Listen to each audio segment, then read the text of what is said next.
Hello, my name's John, and I'm a storyteller. I love stories. I hope you do as well. And I've got lots of wonderful stories to tell you. I've actually produced a website with all these stories on, www.biblestorycards.co.uk. You can see all my stories. I'm also a bit of a painter, and so I paint pictures to help me tell my stories. I hope you enjoy them.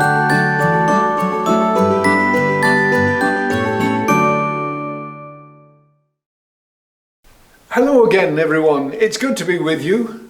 By now you'll know that I'm John the Storyteller, and I've got another one of my great stories from the Bible, this time from the Old Testament.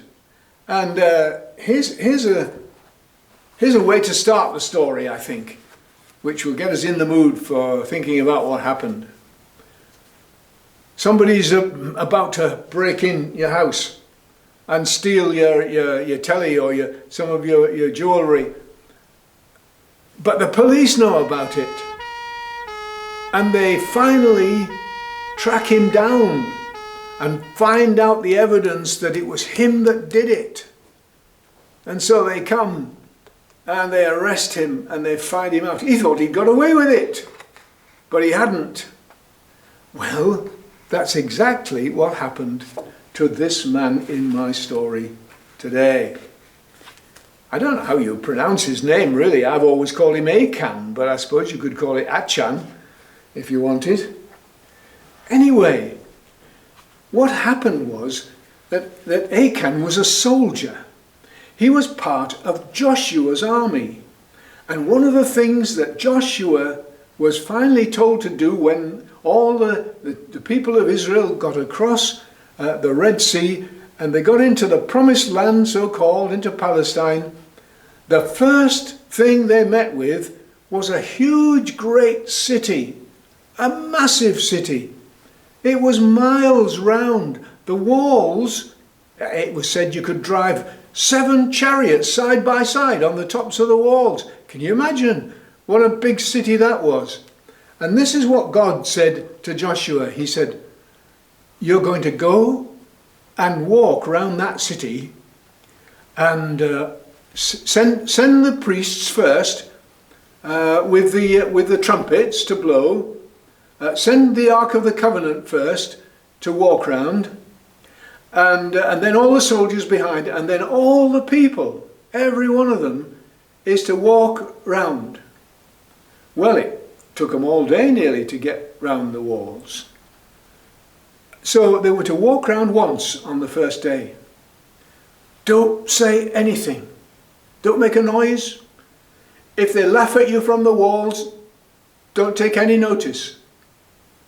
Don't fire an arrow or anything, just walk round quietly.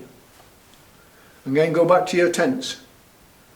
The next day, start again, the beginning of the day, and go round once again, all of you. The priests blowing the trumpets, and go back to your tents at the end of the day. And do it again on the 3rd day, the 4th day, the 5th day, and the 6th day. Well, I guess some of the people must have thought, this is a waste of time, isn't it? What are we supposed to be doing? Why don't we go and capture it? Why don't we go and break the walls down? Well, they'd never have succeeded in breaking the walls down. And by this time, I guess, everybody around the walls were thinking, what are these people doing? And some of them up on the walls were a bit scared of what was happening. Is there some magic or something going on here? Anyway, then God said to Joshua, tell the people tomorrow, get up very early, because this time you're to walk round the walls 7 times. In silence, not saying anything, not doing anything, just do the same thing for 7 times. And when you've finished on the 7th time, tell everybody, tell the priests to blow the trumpets, and tell everyone at once, all, to shout. I can only imagine the noise that it caused when they all shouted. By this time, I guess some of them were getting a bit tired, but nevertheless they did what God had said. Now, another thing that God had said to Joshua was this: you're to gather together everything that's precious, the gold, the silver, the jewels, the beautiful clothes. You're to gather them all together, and you are to bring them into the Lord's treasury. They all belong to God. Don't take anything. It's all special to God. So this was the instruction that went out to all the soldiers and all the people. Anyway, as they shouted, would you believe it? The walls started to tremble, those mighty walls, and started to crumble. And some of them fell into an opening in the ground that came open, so that the people were able to run straight into the city of Jericho. The walls had fallen down. But one of the soldiers, as he was going into the city, and the city was on fire and the walls were broken down, he noticed something.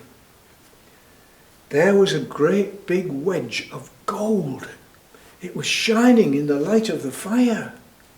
And there was a beautiful garment, all embroidered and colourful. And he looked around him one way or the other, and everybody was busy rushing past him and so on. And he thought, well, nobody's going to see me. If I get this wedge of gold and wrap it up in the cloth that's there, the coat, nobody will know. So he did that, and he ran back to his tent where nobody had seen him. And he said to his wife, hey, look what I've got, look what I've got. And she said, you shouldn't get that. We were told not to. No, he said, it's all right, nobody will know. And she helped him bury it in the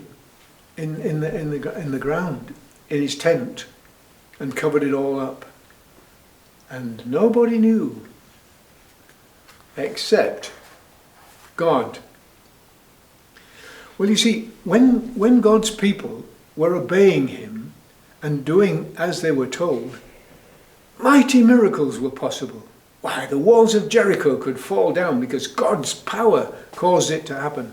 The Red Sea could part because God's power caused it to happen. Food could fall down from heaven because God's power caused it to happen. But when they started to disobey God, things started to go wrong.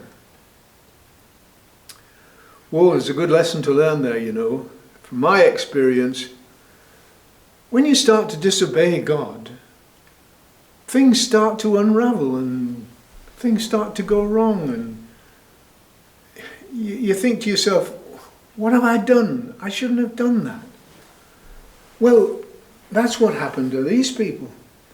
Because the next city in line was a city called Ai. And it was only a small city compared with Jericho. And some of the soldiers said to Joshua, listen, General, don't bother to send a load of soldiers there. Don't send all the army. Just send a few of us. We'll capture that without any problem at all. So a few of them went to the city of Ai. And everything started to go wrong. And the people of Ai, soldiers of Ai, started to fire arrows from the walls. And 36 people, 36 of those soldiers died because now things were not as God intended them to be. They were not under his protection anymore. And when this was told to Joshua, he was dismayed. And he went to God and he said, why, Lord? Why has this happened? I can't understand it. You were with us when we went to Jericho, and now in this little town of Ai, we're being destroyed and defeated by our enemies. If our enemies hear about this, they'll all come and attack us, and we'll be lost. the whole nation will be destroyed. And God said to Joshua, get up. Don't be kneeling there begging me to help you and to tell you what's wrong. I'll tell you what's wrong. Somebody in the nation has sinned. Well, it's only one person, wasn't it? Achan.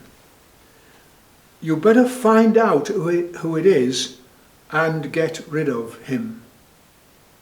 Or else there'll be trouble going through the whole of the nation, the whole camp. Joshua thought, how am I going to find him? How am I going to find this man? And so God said, well, this is what you must do. Take all the people down to the valley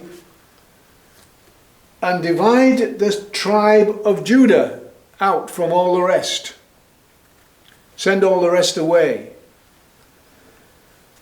And then from the tribe of Judah, take the family of the Zerahites and send all the rest away. And then from the family of the Zerahites, take the household of Zabdi and send all the rest away. By this time, I guess Achan, who was in the household of Zabdi, must have been thinking, hey, this is getting a bit close here. Anyway, there's a few others, they might not find me. But then God said to Joshua, from the family of Zabdi, take Achan, soldier. He is the one. Well, you know, God knows everything that everyone does in secret. You can't hide anything from God. One day, if we haven't asked for the forgiveness of the things wrong that we've done, then God will bring us to what he calls the judgment day, when we have to answer for the things wrong that we've done. And that's what happened to Achan. Joshua said, what have you done? You caused 36 people, soldiers, your fellow soldiers, to die because of your disobedience. It's your fault. You've brought this evil and wickedness on the people. You know, some of the stories in the Bible are there to teach us a very serious lesson. And this one is one of those. It's not a very nice story, and I haven't got a happy ending for you. Because all the people took Achan and they stoned him to death and put a great pile of stones over him. And as all the rest of the people saw that pile of stones, they thought, be sure your sin will find you out. That's half the message of the gospel. The other half is Christ died for our sins. And even while we were yet sinners, Christ died for us. Isn't that wonderful what Jesus did for us? So that we don't need to be judged. Do you remember the story of Moses and the bronze snake on the pole? God so loved the world that he gave his only begotten Son, that whoever believes in him should not perish, but have everlasting life.